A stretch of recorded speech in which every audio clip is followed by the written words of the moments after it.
Presiden Prabowo Subianto untuk pertama kalinya sejak dilantik melakukan pertemuan dengan Ketua Umum PDIP Megawati Soekarno Putri. Pertemuan tersebut berlangsung secara tertutup di kediaman Megawati di Jakarta pada Senin 7 April 2025. Pertemuan ini pun seakan menimbulkan spekulasi akan bergabungnya PDIP ke dalam koalisi pemerintahan Prabowo. Meski demikian, sebenarnya hubungan keluarga keduanya sudah terjalin sejak lama, bahkan sejak era Presiden Soekarno. Seperti apa rekam jejak relasi antara Prabowo dengan Megawati? Jejak hubungan antara keluarga Prabowo dengan Megawati telah terlihat sejak awal kemerdekaan.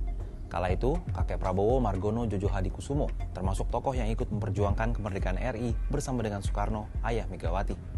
Bahkan di era kepemimpinan Soekarno, Margono ditunjuk untuk membuat dan mengerjakan persiapan pembentukan Bank Sentral Negara Indonesia pada 16 September 1945, yang kemudian menjadi cikal bakal Bank Negara Indonesia atau BNI. Hubungan baik ini dilanjutkan oleh ayah Prabowo, Sumitro Djojo Hadikusumo. Bahkan pada 1949, Sumitro menjadi anggota delegasi Indonesia di Konferensi Meja Bundar atau KMB di Den Haag, Belanda. Sumitro juga tercatat beberapa kali menempati posisi menteri di era Orde Lama. Namun di tahun 1950, hubungan antara Soekarno dan Sumitro mengalami keretakan. Ia pun memilih keluar dari pemerintahan dan bergabung dengan pemberontakan PRRI Permesta yang kala itu menuntut otonomi di daerah. Hubungan keluarga Prabowo dengan Megawati pun berlanjut setelah era reformasi. Bahkan Prabowo dan Megawati tercatat pernah berkoalisi dan berpasangan di kontestasi Pilpres.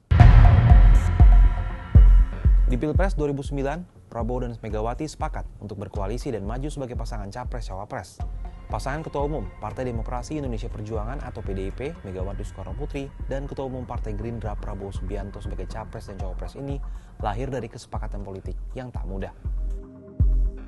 Kesepakatan tersebut kemudian dikenal publik lahir dari sebuah pertemuan yang kemudian dikenal sebagai Perjanjian Batu Tulis. Perjanjian ini berisi 7 pasal dengan pasal pamungkas soal komitmen Ketum PDIP Megawati untuk mendukung pencalonan Prabowo Subianto di Pilpres 2014. Sayangnya, di pemilihan presiden 2009 tersebut, pasangan Megawati Prabowo hanya mampu meraup 26,8% suara. Pasangan ini hanya mampu berada di posisi kedua setelah pasangan Susilo Bambang Yudhoyono dan Budiono memenangi kontestasi. 5 tahun kemudian menjelang pemilihan presiden 2014, hubungan Megawati dan Prabowo memasuki fase yang dingin. Hal ini karena langkah PDIP yang justru menjatuhkan pilihan kepada kadernya Joko Widodo untuk maju sebagai capres dibandingkan mengusung Prabowo yang akhirnya pada Pilpres 2014 dimenangkan oleh Jokowi. Pada pemilihan presiden 2019, Prabowo kembali maju sebagai calon presiden yang didampingi Sandiaga Uno sebagai cawapres. Pasangan ini diusung oleh koalisi 5 parpol, yakni Gerindra, Demokrat, PAN, PKS, dan Berkarya. Sayangnya, pasangan Prabowo Sandi gagal meraih kemenangan. Namun saat pembentukan pemerintahan hasil Pilpres 2019, Prabowo pada akhirnya bergabung ke dalam pemerintahan periode kedua Jokowi ini.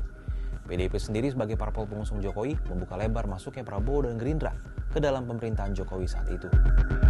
Pasca terbentuknya pemerintahan Prabowo Gibran yang memenangi kontestasi Pilpres 2024 dan PDIP belum resmi bergabung ke dalam pemerintah, rencana pertemuan Megawati dan Prabowo santer terdengar. Hingga akhirnya baru terwujud pada 7 April 2025.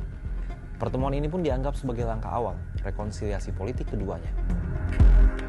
Pasang surut hubungan politik Prabowo dengan Megawati ini tentunya menarik untuk dicermati. Pasalnya, peran keduanya sebagai ketua umum parpol di Indonesia akan memengaruhi bagaimana konstelasi politik di tanah air. Jika PDIP akhirnya bergabung ke pemerintahan, maka bisa dipastikan tidak ada lagi parpol oposisi di pemerintahan. Kalau menurut sahabat Kompas gimana? Setuju nggak jika PDIP bergabung ke pemerintahan?